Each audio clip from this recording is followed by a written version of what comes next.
राम राम राम राम राम राम राम राम राम नारायण नारायण। संबंध। देवताओं का पूजन करने वालों का अविधि पूर्वक पूजन करना क्या है, इस पर आगे का 24वां श्लोक कहते हैं। अहं हि सर्वयज्ञानां भोक्ता च प्रभुरेव च न तु मामभिजानन्ति तत्त्वेनातश्यवन्ति ते। क्योंकि मैं ही संपूर्ण यज्ञों का भोक्ता और स्वामी हूँ, परंतु वे मेरे को तत्व से नहीं जानते, इसी से उनका पतन होता है। व्याख्या। दूसरे अध्याय में भगवान ने कहा है कि जो भोग और ऐश्वर्य में अत्यंत आसक्त हैं, वे ऐसा निश्चय नहीं कर सकते कि मेरे को केवल परमात्मा की तरफ ही चलना है। अतः परमात्मा की तरफ चलने में दो बाधाएं मुख्य हैं, अपने को भोगों का भोक्ता मानना और अपने को संग्रह का मालिक मानना। इन दोनों से ही मनुष्य की बुद्धि उल्टी हो जाती है, जिससे वह परमात्मा से सर्वथा विमुख हो जाता है। जैसे बचपन में बालक माँ के बिना रह नहीं सकता, पर बड़ा होने पर जब उसका विवाह हो जाता है, तब वह स्त्री से मेरी स्त्री है ऐसा संबंध जोड़कर उसका भोक्ता और मालिक बन जाता है। फिर उसको माँ उतनी अच्छी नहीं लगती, सुहाती नहीं।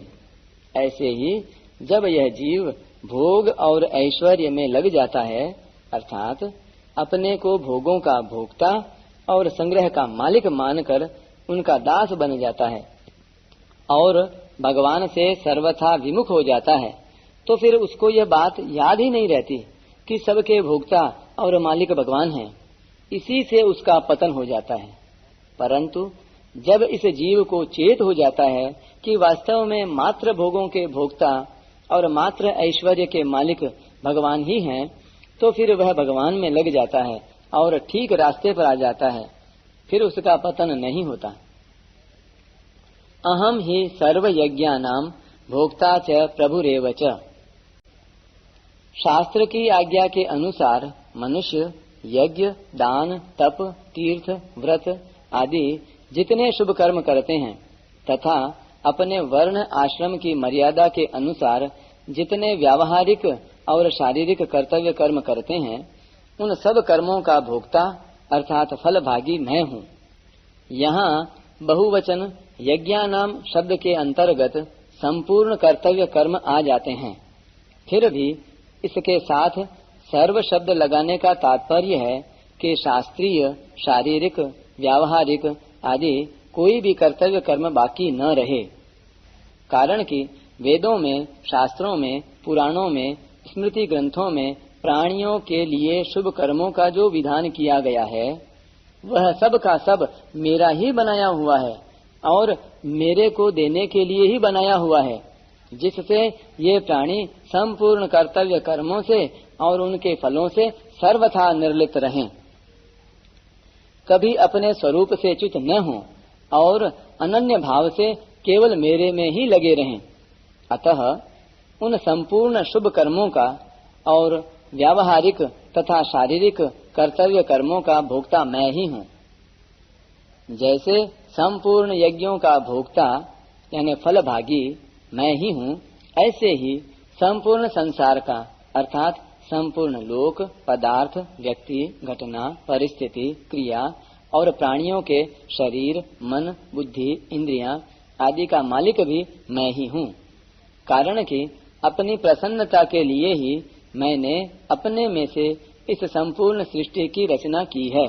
अतः इन सब की रचना करने वाला होने से इनका मालिक मैं ही हूँ। विशेष बात, भगवान का भोक्ता बनना क्या है? भगवान ने कहा है कि महात्माओं की दृष्टि में सब कुछ वासुदेव ही है और मेरी दृष्टि में भी सत असत सब कुछ मैं ही हूँ। जब सब कुछ मैं ही हूँ, तो कोई किसी देवता की पुष्टि के लिए यज्ञ करता है, उस यज्ञ के द्वारा देवता रूप में मेरी ही पुष्टि होती है। कोई किसी को दान देता है तो दान लेने वाले के रूप में मेरा ही अभाव दूर होता है, उससे मेरी ही सहायता होती है। कोई तप करता है तो उस तप से तपस्वी के रूप में मेरे को ही सुख शांति मिलती है। कोई किसी को भोजन कराता है तो उस भोजन से प्राणों के रूप में मेरी ही तृप्ति होती है। कोई शौच स्नान करता है तो उससे उस मनुष्य के रूप में मेरे को ही प्रसन्नता होती है। कोई पेड़ पौधों को खाद देता है, उनको जल से सींचता है तो वह खाद और जल पेड़ पौधों के रूप में मेरे को ही मिलता है और उनसे मेरी ही पुष्टि होती है। कोई किसी दीन दुखी अपाहिज की तन मन धन से सेवा करता है तो वह मेरी ही सेवा होती है। कोई वैद्य डॉक्टर किसी रोगी का इलाज करता है तो वह इलाज मेरा ही होता है। कोई कुत्तों को रोटी डालता है, कबूतरों को दाना डालता है, गायों की सेवा करता है, भूखों को अन्न देता है, प्यासों को जल पिलाता है, तो उन सब के रूप में मेरी ही सेवा होती है। उन सब वस्तुओं को मैं ही ग्रहण करता हूँ। एक कथा सुनी है कि एक बार श्री नामदेव जी महाराज तीर्थ यात्रा में गए। यात्रा में कहीं पर एक वृक्ष के नीचे उन्होंने रोटियां बनाई और सामान में से घी लेने के लिए पीछे घूमे तो इतने में ही एक कुत्ता आकर मुंह में रोटी लेकर भागा। नामदेव जी महाराज ने घी लेकर देखा कि कुत्ता रोटी लेकर भाग रहा है, तो वे भी हाथ में घी का पात्र लिए उसके पीछे भागते हुए कहने लगे, हे नाथ, आपको ही तो भोग लगाना है, फिर रूखी रोटी लेकर क्यों भाग रहे हो? रोटी पर थोड़ा घी तो लगाने दीजिए। नामदेव जी के ऐसा कहते ही कुत्ते में से भगवान प्रकट हो गए। कुत्ते में भगवान के सिवाय और था ही कौन? नामदेव जी जान गए तो वे प्रकट हो गए। इस प्रकार प्राणी मात्र में तत्व से भगवान ही हैं। इसलिए जिस किसी को जो कुछ दिया जाता है वह भगवान को ही मिलता है। जैसे कोई किसी मनुष्य की सेवा करे, उसके किसी अंग की सेवा करे, उसके कुटुंब की सेवा करे, तो वह सब सेवा उस मनुष्य की ही होती है। ऐसे ही मनुष्य जहाँ कहीं सेवा करे, जिस किसी की सहायता करे, वह सेवा और सहायता मेरे को ही मिलती है, कारण कि मेरे बिना अन्य कोई है ही नहीं। मैं ही अनेक रूपों में प्रकट हुआ हूँ। बहुश्याम प्रजा येय।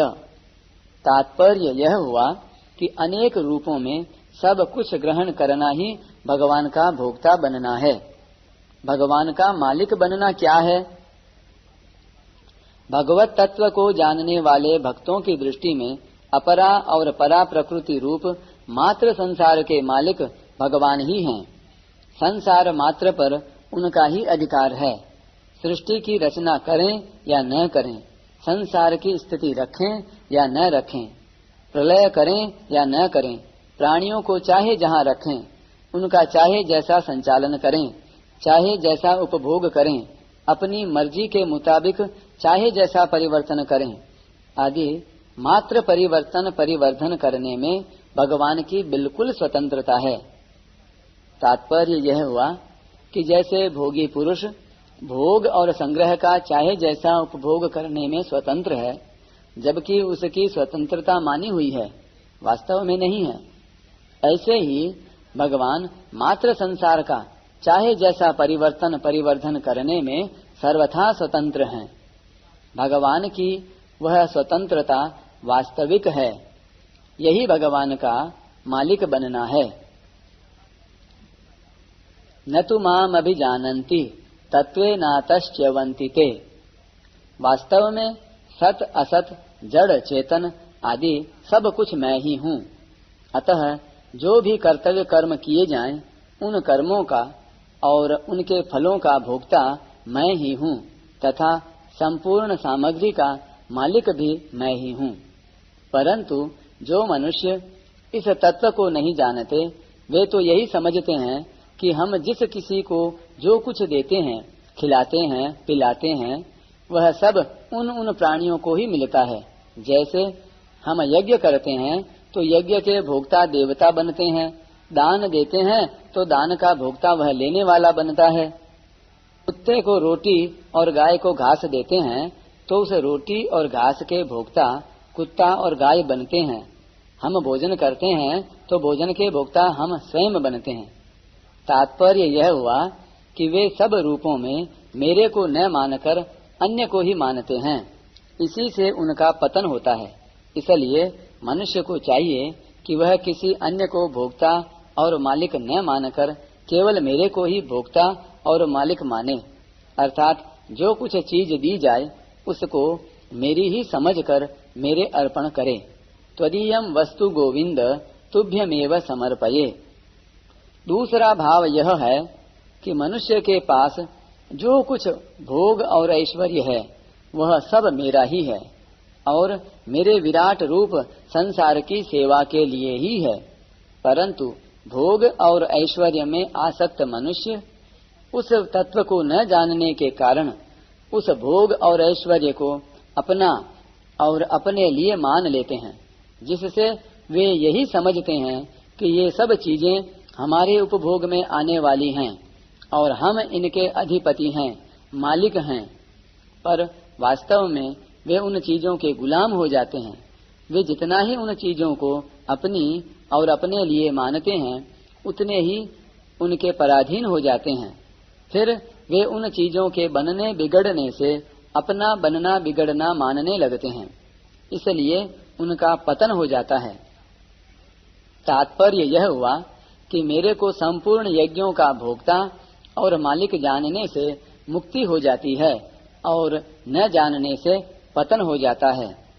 च्यवंती पद का तात्पर्य है कि भगवान को प्राप्त न होने से उनका पतन हो जाता है।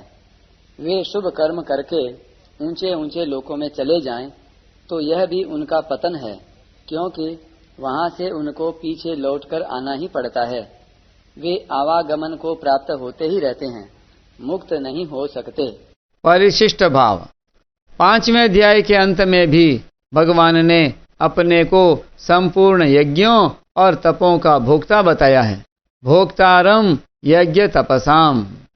वहां तो भगवान ने अन्वय रीति से अपने को संपूर्ण यज्ञों का भोक्ता जानने वालों को शांति प्राप्त होने की बात कही है, और यहाँ व्यतिरेक रीति से वैसा न जानने वालों का पतन होने की बात कही है। स्वयं भोक्ता बनने से ही पतन होता है। भगवान को संपूर्ण शुभ कर्मों का भोक्ता मानने से अपने में भोक्तापन या भोगेच्छा नहीं रहती। भोगेच्छा न रहने से शांति प्राप्त हो जाती है। वास्तव में संपूर्ण कर्मों के महाकर्ता और महाभोक्ता भगवान ही हैं, परंतु कर्ता भोक्ता होते हुए भी भगवान वास्तव में निर्लिप्त ही हैं, अर्थात उनमें कर्तृत्व भोक्तृत्व नहीं है। तस्य कर्तारमपि माम विद्य कर्तारमव्ययम् न माम कर्माणि लिम्पन्ति न मे कर्म फले स्पृहा।